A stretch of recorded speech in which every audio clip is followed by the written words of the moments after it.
Scene pun dilanjutkan dengan Suika yang secara pelan-pelan masuk ke tempat laboratorium.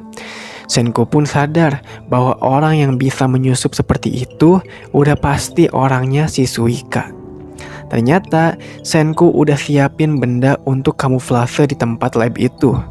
Nah, rencananya benda kamuflase ini bertujuan untuk menghindari hewan-hewan aja supaya gak diserang. Tapi sekarang beda lagi. Mau gak mau, mereka harus menghindari para penduduk pulau yang ada di kapal itu menggunakan mobil lab yang berkamuflase. Di sisi lain, si Ginro mau keluar dari kapal nih sama batunya si Kinro. Tapi di situ tiba-tiba si Suika bikin ricuh lagi. Dia berpura-pura menjadi hewan supaya bisa menarik perhatian para penduduk pulau dan dikejar oleh mereka. Yang itu membuat si Ginro harus dengan cepat masuk ke tempat mobil lab itu dan mengeluarkannya dari sana. Awalnya si Ginro tuh ragu, soalnya kan penakut gini kan ya si Ginro tuh. Tapi karena ingin menyelamatkan para anggota kapal dan saudaranya si Kinro ini, ya udah deh, dengan terdesak dia pun langsung ke ruangan lab itu dan mengeluarkan mobilnya ke atas kapal.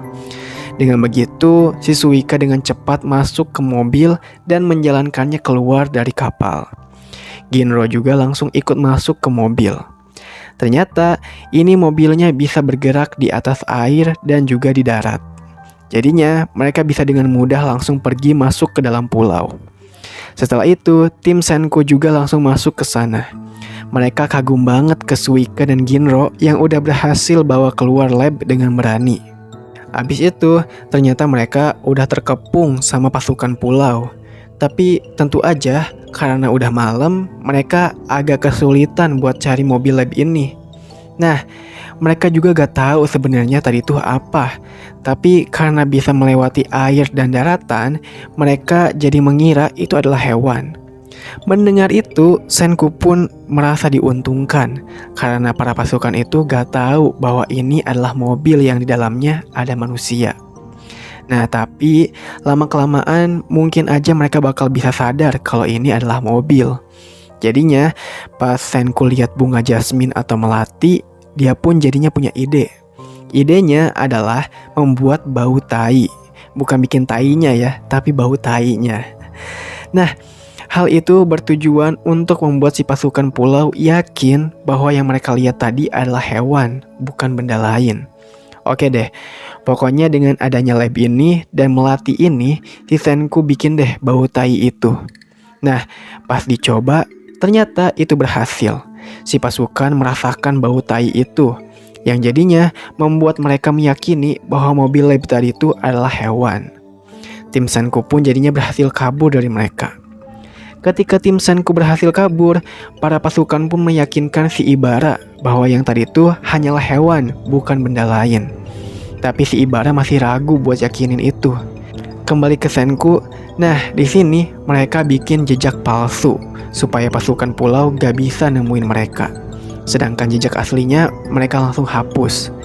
Kemudian melalui jalur laut mereka dikasih tahu tempat persembunyian rahasia oleh si Amaryllis. Nama tempatnya ini adalah Gua Safir.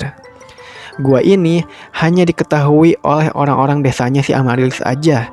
Jadi mereka bakal pastinya aman untuk sembunyi sementara waktu di gua itu dari pasukan si Ibara.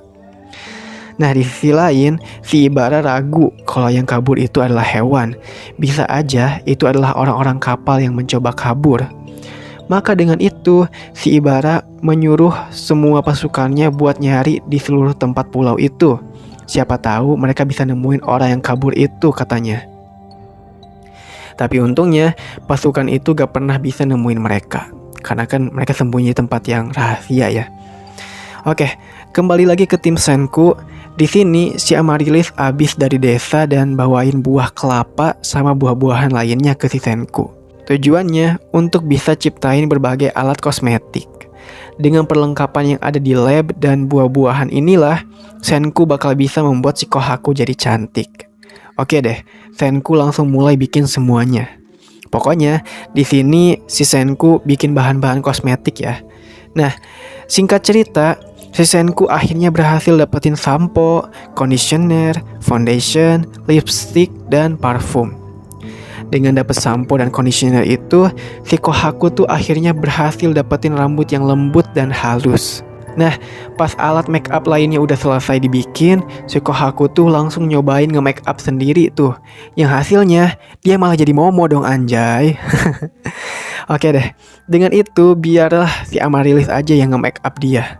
Dan hasilnya sesuai yang diinginkan. Kohaku jadi cantik karena make upnya benar. Nah, karena hasil bagus itulah, si Amaryllis pingin lebih banyak orang yang ikutan buat dipilih masuk ke istana si ketua pulau. Jadinya, si Amaryllis nyobain make up ke si Senku, yang dimana itu gak cocok banget, karena suaranya gede gitu kan Senku tuh. Kemudian si Gen. Nah, si Gen ini sih cocok suaranya, tapi dia terlalu tinggi buat jadi cewek. Kalau Soyuz, ya ini mah udah gak mungkin banget ya, gila. Nah, jadi satu-satunya orang yang bisa kayak cewek, feminin, dan suaranya kayak bencong, siapa lagi kalau bukan si Ginro. Dengan begitu, si Ginro lah yang bakal dipilih sebagai orang tambahan buat ikut dipilih ke istana si ketua. Para pasukan si ketua pun akhirnya datang ke desa si Amaryllis. Di sana si Moz dan Ibara juga ikut buat milih siapa cewek yang pantas dibawa ke istana. Tiba-tiba, si Ibara di sana secara paksa pingin bawa cewek yang udah nikah. Si suami pun tentunya menolaknya dan mau menyerangnya. Untungnya, si Amaryllis menenangkannya dan ngasih tahu bahwa dirinya bakal membebaskan semua cewek yang udah diambil dari desa. Habis itu, si Amaryllis ngenalin dirinya dengan wajah dan suara imutnya ke si Ibara, yang membuat Ibara terpesona dan langsung memilih Amaryllis buat ikut ke istana. Selanjutnya, si Kohaku. Si Kohaku pun dengan kaku ngenalin dirinya ke si Ibara. Ibara awalnya bingung, terima atau enggak nih ya. Tapi karena terlihat manis dan berisi badannya si Kohakunya, Ibara pun menerimanya dan akan membawanya juga. Tapi di sini ada momen si Ibara tuh asalnya mau megang dada si Kohaku. Si Kohaku juga asalnya mau hempasin tangan si Ibara. Tapi tiba-tiba si Moz dengan tombaknya mencegah hal itu. Dia pun beralasan ada lebah tadi ke si Ibara. Oke, Ibara pun gak masalah dengan itu. Setelah itu si Moz dengan insting kuatnya langsung mengira bahwa si Kohaku ini cewek yang kuat banget.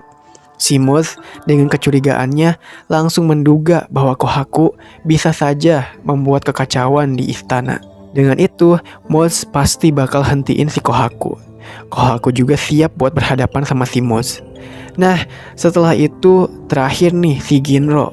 Si Ginro di sini sengaja melakukan pose yang tomboy supaya gak dipilih. Si Ibara malah suka dengan tomboy yang manis katanya. Jadinya si Ginro malah dipilih dong. Ginro pun kaget banget malah masih kepilih gitu kan. Jadinya dengan itu mereka bertiga bakal masuk ke istana si ketua pulau. Dan si Senku akan siapin rencana lainnya bareng si Gen, Soyuz, dan Suika supaya bisa dapetin alat pembantuan penduduk pulau ke istana itu.